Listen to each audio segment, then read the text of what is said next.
Good evening, whakalawhalai atu hana e rautola da wala talo tutupu. Kamata e da wala talo tutupu, ke he da wala talo tutupu he motu to matutaki atu ke he taha whahaoloanga puki tau matutaki anga ke festivalo. Whakamua koe puki pongi to lote whahi tapu ka male, kua whamanatu tau koutou, ko tukulele tau mamui ke he tau whilekutaki he lalolangi, ne whakatakataka, he mtakau koutou he motu e tau whahaolanga.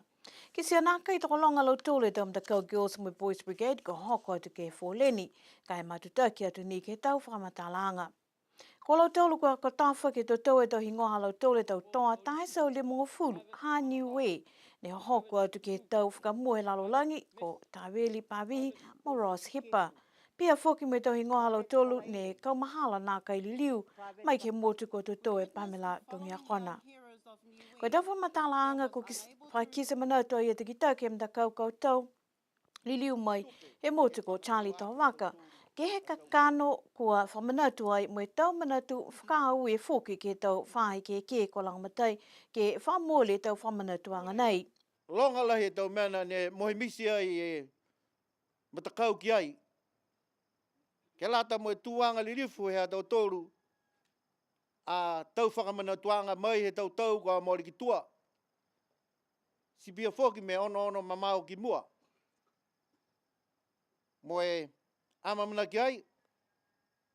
Ke ngahua whakarataha mo e whakatifono. Kai loo ke he mangaho pungi nei. Amamana ki whoki matua pelemia. Ke whakareo mai wharu hana tau amamana ki anga. Poka ingoa ni e lango matai anga ke whakatifono. Mai matakau. Poka li lifu hea tau tōru a tau toa leka. Ne kua whakamanatu tu mau e tau tōru. Ke hoko mai. Ke he ahu nei. Tunga nā whoki. Amamana ki atu whoki a tau tōru e motu. Ke kau whakarataha ke he tuanga se au tau. He tau whakamua he laulangi. Au whia ai ha tau tōru a motu. Hako e hingoa he tau ha tau tōru a tau toa leka ia se au limo furi ne watu he tau whakamua. Mai he tau taha hiwa hong furu marima. Ke hoko atu ke he ua awhe mo e hong furu marima. Kua whai manatu whoki Lift Komisena toko Lunga New Zealand ko Mark Blumski hanga o ke tau langamatai anga ha Niuean ki New Zealand ke he whilekuta ki whakamua he lalolangi ne kua tukulele tau mamui he whaule tau toa Niuean. Ko he whakakisi anga whoki anei ki he whakawhetu anga ha Niuean mo New Zealand ne kua whakatu mau ke hoko mai ki tau mga honei. Ne whakakise whoki ta manatu mai he lilifu palimi he motu ki he mahuinga he liu ke whakamanatu e aho koutou. Hakorongana I tau tūru I tau koutou. Nā kai ni he hata tūru motu kai mua atu ki Australia. New Zealand. Pihi e whoki ni he koutou ko Turkey. Hako e mai e tau tūru he mga pungi nei ki whakamanatu e. Halau tūru a tau maroro. Mai ke I rau tūru ke watu ai. Ki he tau hakoe tau seang. Whakapolitika. Si haia ne whakakise mai. Nā kai ni relief ko rakatani ka pia whoki High Commission. E kehe anga he ononoanga he tau tangata ne tau si ai I tau whakahoroanga ke lātai. Si loa ai he mga honi.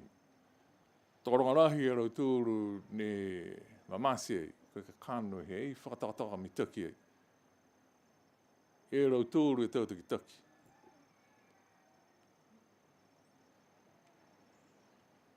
E tau puhara ke ramatai aki, e takau tau, he tau motu. No ka hoko tu ai ke whakataki ia.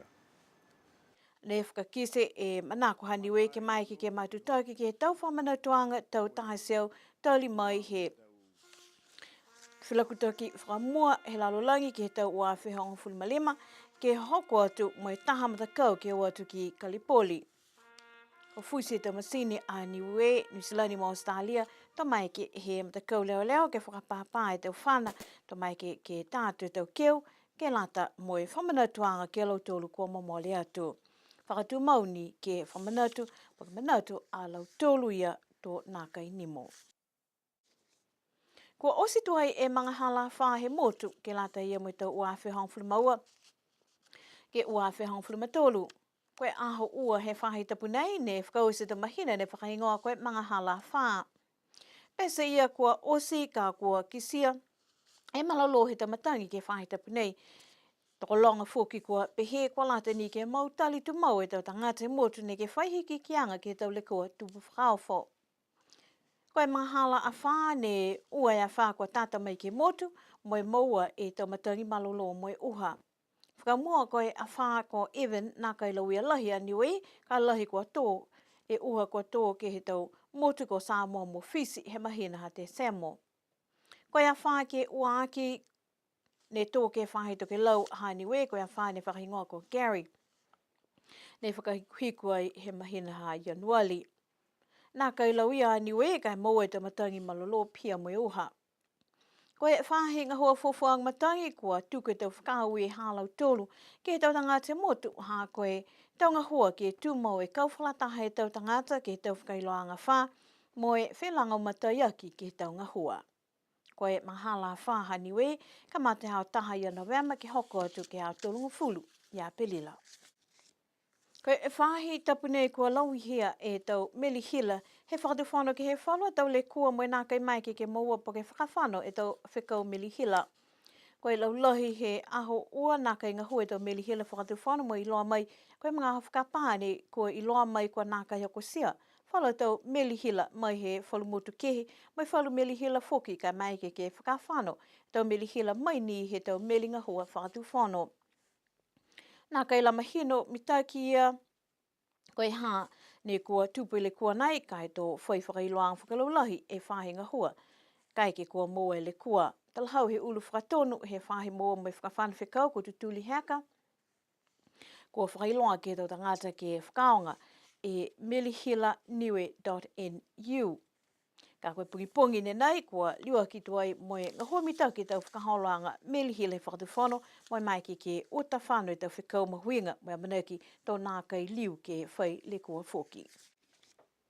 Koe whahe tapu nei kua whai ononanga ke tau whahe tali whenonga ke whakaholo ki mua e mitaki he tau whale kuna nofi tau tangata whenonga ewa mai ke motu.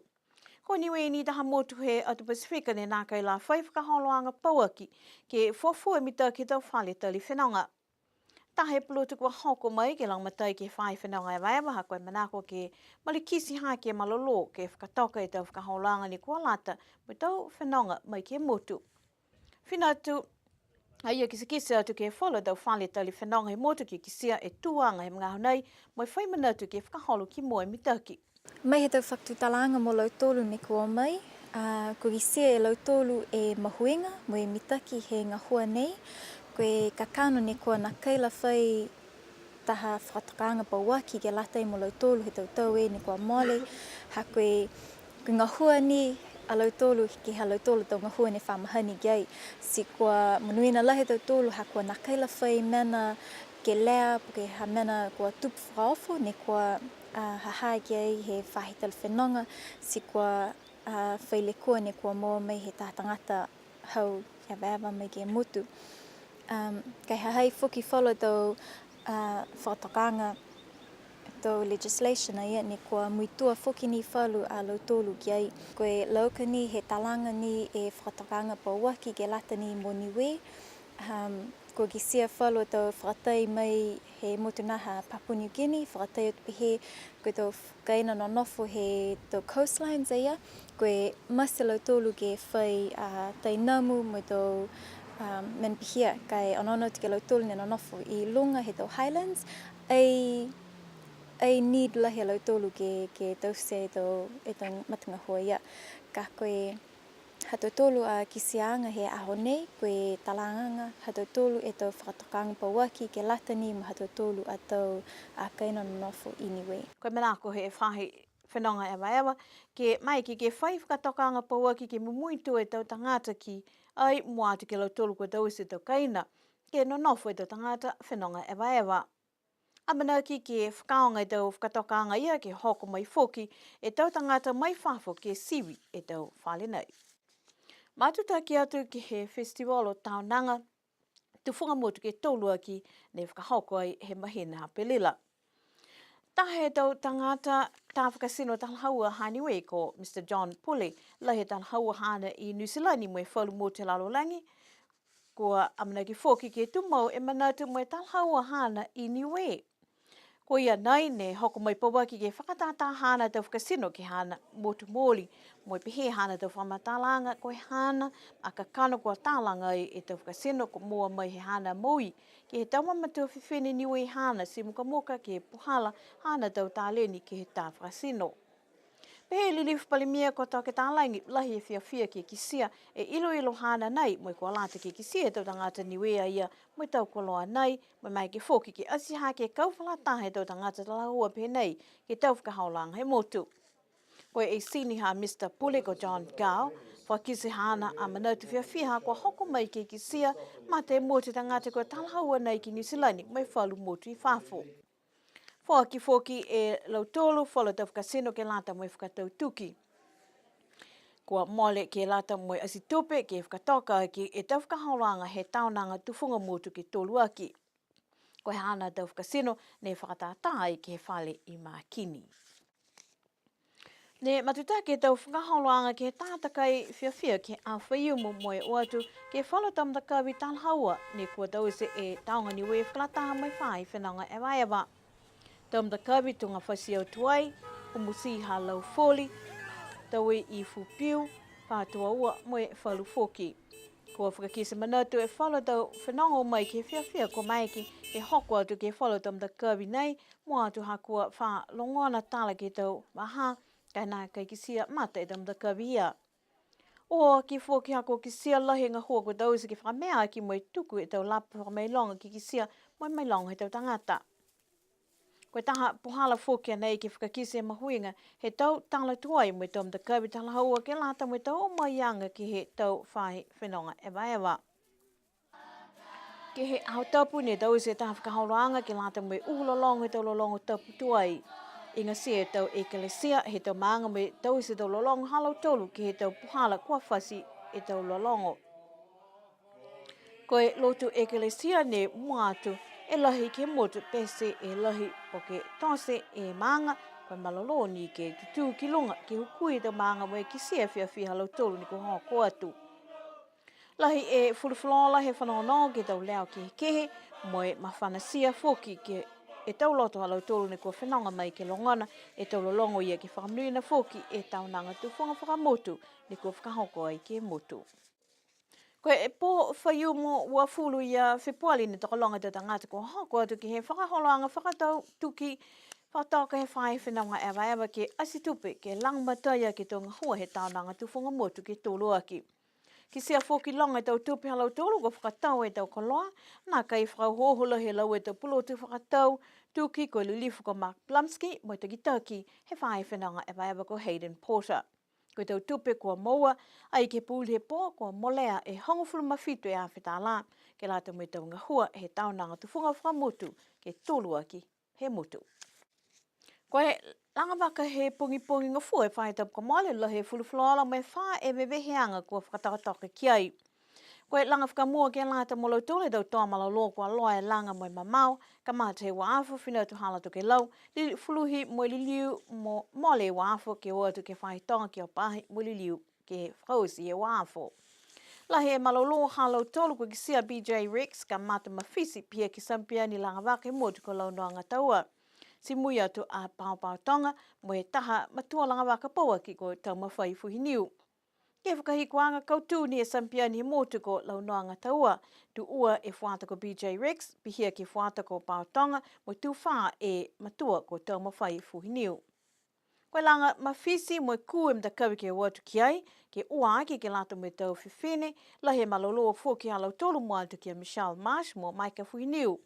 Koe whakahikuanga kautua Maika fuhiniu tu ua Michelle Marsh, tu tolu hana tau kese ko Vanessa Marsh, tu whaha laua se hina ko Haven Seals Kefu, mumui mai a nelanga taua mo hipi makaniwe pihia a seale moka langa tule. Koe langa hawhangi ke tau tangata taini kau tu e whata mui ko Caesar fwe mana, tu ua a William Pasisi, tu tolo i o Tewa Pasisi, tu wha a Pesa Mingo Wā.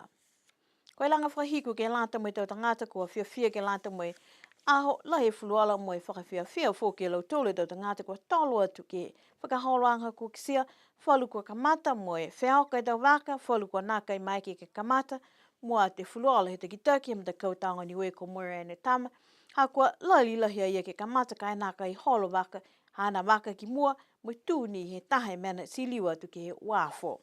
Koe langa nei, kau tū a Brendan Basisi, tu ua a Niue Dive, mo tu tolu te kitaki he whahe whenanga e waiawa. Koe whakaholoanga he pō ua he taonanga ki tolua ki lata mo konsete ukulele mo whakatātahe tau seanga sino. Koe lahi e fuluflola me takolanga kua namba ki he tau pulotu, he tau tangata ki tau se e tau tāpulu whakatātaha.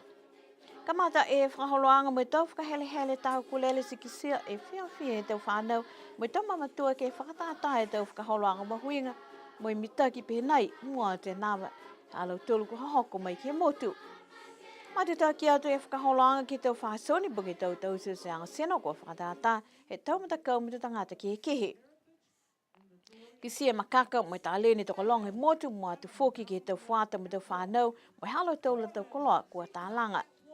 Koe taha whale koloa tala haua i Niusilani ko whale pāreo ko hoko moi pauaki mo e tau se whakatātā ke lata moi pō.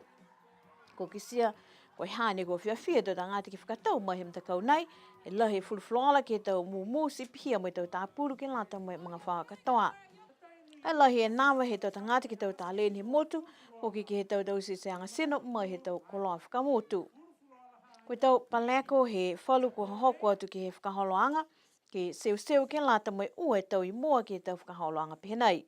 Whakaleo fōki he ukui he komisi kwa lata ke toka kehe e taha awhiawhi pauaki ke lata mai whakaholoanga nei.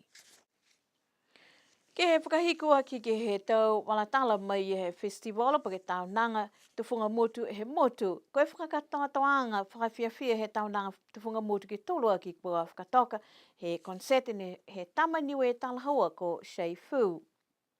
Tahania anoi he tau whakaholoanga ke tau nanga kua mole ne whiawhia he tau tangata ke o atu ki ai ka kua kisia naka i tukolonga tau tangata kua hoko atu he tau nei. Pese ia ko lau tolu ne kua hoko atu lahi e whiawhia ke whanonga ki he tau lolonga he tau tāleni taki toko tā ko whakatoka ai. Mua te fulufloala lau tolu kua hoko mai ke motu si kau whalataha me tāmata kau whāte he motu.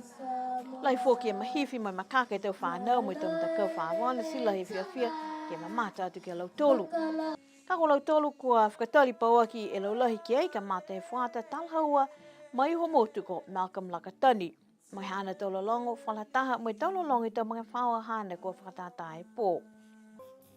Mui mai e matua tāne talahaua ko tingi lau nes ki sia lau lahi tau matua whiawhia ki hana tau lolongo mai loa whoki ke lolongo. Whakahiku ke he mtapatu he whakaholoanga ko Shei Fu kua tumauni hana talahaua ke motu mai tau lolongo ke kehe. Lai whoki e nawe tau matua ke ia a kua tumau whoki ke mga hau niue. Koe whakausianga kua paleko atu ke whalutanga te uhulolongo talahaua ke lata ia mo e taunanga tu whunga motu e uawhe Hongful Malima. Hana e whakakatoatoanga he hadu tōla tau wala talu tutupu. Tuku atu whoki e tau mawehe, hofi atu ki am tolu ne hoko mai ke lata ia mo e taunanga tu whunga motu ke tolua ki he tau nei, amana ki ke mawhala am tōla tau whenanga ke aho a pungi, tō liliu ke whelewea he tau uawhe mo e Hongful Malima.